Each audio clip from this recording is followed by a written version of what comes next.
थांबणार आहेत का जाणार आहेत? मला वाटतं तुमच्यापैकी अनेकांना प्रश्न असेल, मलाही रोज विचारला जातो, कधी त्यांनाही कोणी विचारत असतील, दादा थांबणार आहेत की जाणार आहेत? मग कोणी सांगितलं होतं विधानसभेपर्यंत थांबतील, कोणी सांगितलं होतं लोकसभेपर्यंत थांबतील, कोणी सांगितलं जिल्हा परिषद, मग महानगरपालिका, आता कधी ग्रामपंचायत येईल, तोपर्यंत सुद्धा ती चर्चा तशीच चालू राहील. जेव्हा जेव्हा दादांसोबत मी बसतो, जेव्हा जेव्हा ते मला बोलवतात, काहीतरी ऐकायला मिळतं, त्यावेळेला ते प्लॅन काय करत असतात, सचिन पुढचे 3 वर्ष विधानसभेची त्याची आपल्याला तयारी करायची, पुढची आपली लोकसभा आहे त्याची आपल्याला तयारी करायची आहे. म्हणजे आपला नेता जर आपल्याला पुढच्या 3 वर्षाचं भवितव्य आणि भविष्य दाखवत असेल, तर आपण या वर्तमान काळात का खचायचा, सगळ्यात महत्त्वाचा सवाल आहे.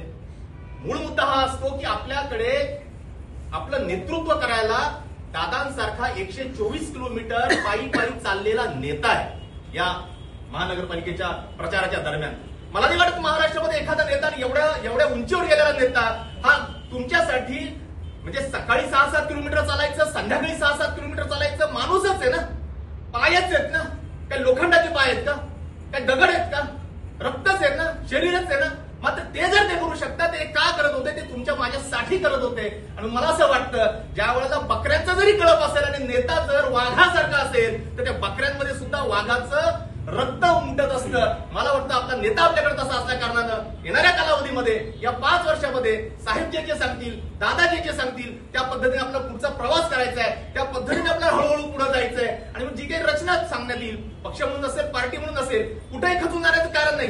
लक्षात घ्या, ह्या गद्दारांचं काही होणार नाही. ज्यांनी यांना गद्दार बनवलं, यांचा आका बनलेले आहेत, त्या बापाचंही काही होणार नाही. कारण सरळ मुद्दा आहे, या जगामध्ये अस्सल टिकत असतं, या जगामध्ये ओरिजिनल टिकत असतं, या जगामध्ये जे सच्चाई आहे तीच टिकत असते.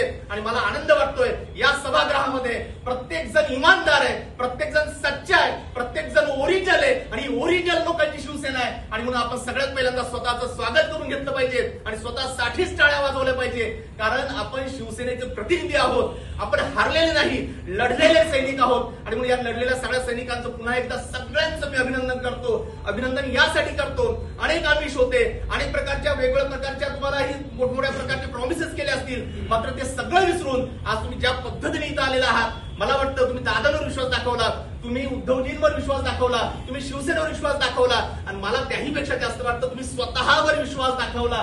इतिहासाचा एक नियम आहे, तेव्हा नियमावर बोलतो आणि मी थांबतो. इतिहास असं म्हणतं, ज्याचा किल्ला मजबूत त्याचा राज्य ताब्यात. मला वाटतं आपला आत्मविश्वास हा आपला किल्ला असतो.